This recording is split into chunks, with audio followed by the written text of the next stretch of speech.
Hola teman-teman, balik lagi dengan saya Yuda Perdana Putra dan di video kali ini saya akan menjelaskan mengapa kebaikan itu adalah suatu ilusi. Apa jadinya jika kebaikan yang selama ini kalian percaya itu ternyata itu hanyalah strategi untuk kalian tuh bisa bertahan hidup. Dan itu dibungkus rapi dengan yang namanya moral palsu. Let's say kalian tuh adalah seorang dermawan dan kalian tuh suka berbagi. Nah, faktanya kalian itu masih sering membutuhkan saksi ketika kalian itu melakukan kegiatan berbagi. Jadi, my question is basically very simple. Ketika tidak ada orang yang melihat kalian atau kalian tuh tidak sedang dalam keramaian, apakah kalian akan tetap berbuat baik? Sebenarnya masalahnya tuh bukan ada pada kebaikannya ya, tapi lebih ke motivasinya. Jujur saja ya, seringkali motivasi seseorang untuk berbuat baik itu egosentris. Seperti contoh nih misalnya, let's say saya tuh menyumbang 100 juta di masjid A. Nah, tapi di situ saya menekankan bahwasanya harus diumumkan ya, kalau si Yuda ini sudah menyumbang 100 juta di masjid A. Gitu. Nah, itu namanya saya harus pujian.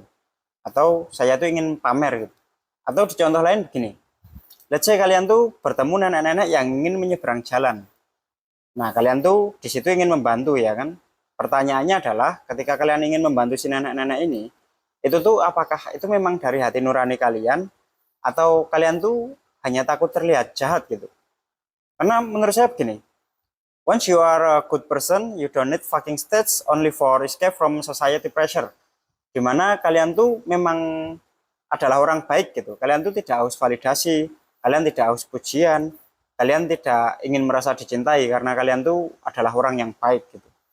Karena menurut saya jika kalian masih memikirkan hal-hal itu namanya kalian tuh bukan orang baik gitu. Kalian tuh anjing gitu. Itu seperti kayak ketika anjing berbuat baik kepada kalian ya kan, itu kalian puji, anjing pintar. Nah, itu kalian. Kalau seandainya kalian itu berbuat baik tapi mengharapkan hal yang berupa pamrih lah. Oke ya, di sini pasti ada yang akan bilang gini, wah gila ini orang, masa orang berbuat baik juga masih dikritik. Ya namanya juga antitesis ya kan, dan di sini saya adalah kontrariannya. Tapi begini, poin saya adalah rata-rata orang itu berbuat baik karena mereka mengharapkan kebaikan. Jadi kalian tuh pasti sering dengar bahwasanya jika kalian itu berbuat baik, maka kebaikan akan datang kepadamu ya kan. Ya itu tidak salah 100%, tapi sebenarnya juga tidak benar 100% begitu. Itu tuh seperti jika kalian tuh masih berbuat baik untuk mendapatkan kebaikan atau untuk mendapatkan imbal balik.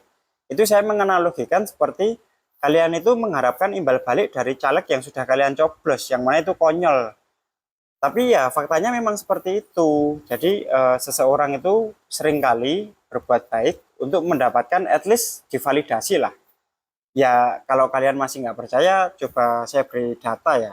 Ini data dari PW Research, yang mana itu mengatakan 78% pengguna sosial media, mereka berbuat kebaikan secara daring hanya untuk membangun reputasi dan citra pribadi mereka sebagai orang baik. Atau di data lain, dari The Dictator of Game, itu mengatakan bahwasanya hmm, kalian itu akan sangat jauh lebih baik dan dermawan ketika kalian sadar kalian tuh sedang diawasi. Tapi ketika nantinya keadaan berubah menjadi anonim, maka ada kemungkinan besar kalian itu akan mengabaikan hal-hal baik yang semestinya kalian bisa lakukan dan itu akan berdampak untuk sekitar kalian.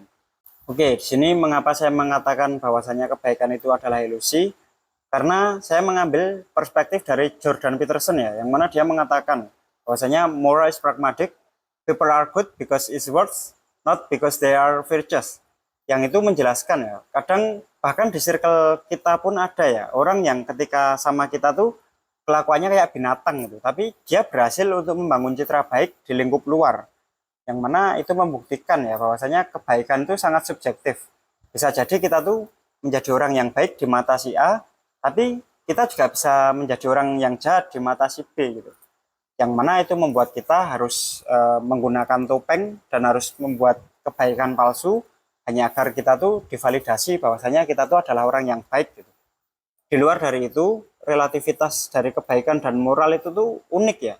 Kadang tuh kita dianggap bermoral, tapi di tempat lain kita tuh dianggap tidak bermoral gitu. Seperti contoh, ketika kita di Arab, poligami itu adalah bermoral. sedangkan di Eropa itu adalah amoral. Atau contoh lain, ketika kita di Korea, maka menghormati orang tua itu adalah wajib. Sedangkan di Belanda, kita tuh bisa mendebat loh kepada orang tua ketika orang tua itu memang bersalah gitu.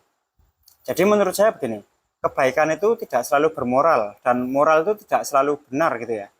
Justru apa yang terlihat kejam itu seringkali adalah hal yang berdampak baik untuk kita. Oke, jadi di sini mengapa kebaikan itu adalah sebuah ilusi ya, against ya. All is about validasi dan pujian ya. Karena begini, saya itu menganalogikan orang yang berbuat baik itu seperti orang yang menggunakan parfum gitu. Mengapa orang tuh menggunakan parfum? Ya karena ada yang menikmati itu, di sekitaran mereka tuh ada yang nyaman dan menikmati dari wangi parfum itu. Tapi let's say seseorang ini tuh sedang off kerja atau pokoknya seharian di kamar lah. Apakah orang ini akan tetap menggunakan parfum? Ya I don't think so, karena memang tidak ada audiens yang menikmati dari wangi parfum itu. Tapi poinnya di sini, jika kalian tuh adalah orang yang memang baik, ya teruslah berbuat kebaikan, tapi karena itu memang dari ketulusan hati, dan jangan pernah mengharapkan imbalan apapun dari kebaikan yang sudah kalian lakukan. Last but not least, mengapa saya mengatakan kebaikan itu adalah sebuah ilusi? Karena begini, kebaikan itu justru bisa memberikan dampak yang berbahaya, baik untuk kita maupun untuk sekitar ya. Let's say contohnya tuh, kalian tuh memberikan uang kepada pengemis, itu akan memperkuat sindikat eksploitasi. Atau contoh ketika kalian itu membantu teman kalian untuk mendapatkan pekerjaan gitu ya. Nah itu tuh akan menghilangkan kompetensi teman kalian. Atau begini, ketika kalian tuh terus-terusan memaafkan orang yang selalu menyakiti kalian, maka kalian tuh bisa jadi sudah kehilangan harga diri. Atau satu contoh lagi yang ekstrim ya, ada satu perusahaan minuman botol yang mana dia tuh bahkan memiliki yayasan amal gitu. Mereka tuh berbuat baik, tapi dia juga merusak lingkungan dengan sampah-sampah plastiknya. Jadi menurut saya apa yang terlihat baik itu belum tentu berdampak baik, dan sedangkan apa yang terlihat kejam justru itu yang terbaik, baik untuk kita maupun untuk sekitar kita. Oke, tentu saja ya, always any exception in this world. Yang di sini saya pun masih percaya gitu, bahwasanya kebaikan absolut itu ada.